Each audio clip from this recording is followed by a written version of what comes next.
ешкім қол болдыр, короче. Жігіттер, ассалаумалейкум. Бізден уведомление сұрайсыңар ғой. Емеге регистрация ұзартқанға болбойбу депчи.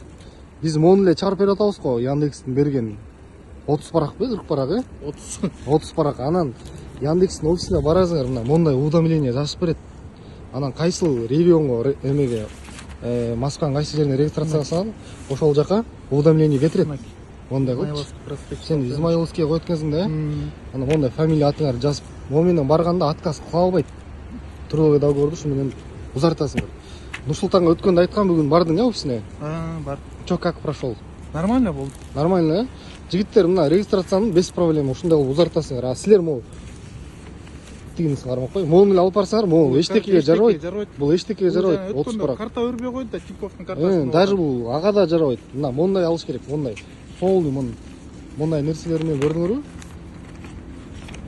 Как эмес сыяктуу, перевод паспорт сыяктуу уведомление. Ушундай алгыла, жигиттер.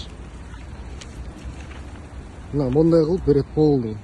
Яндекстин офисине очередке турасыңар, жана парковый самозанятый очеред туруп атасыңар, ошол жактан прочие вопросы деген базып, жазылып, анан барасыңар. Анан белеске кошулганды унутпагыла, жигиттер.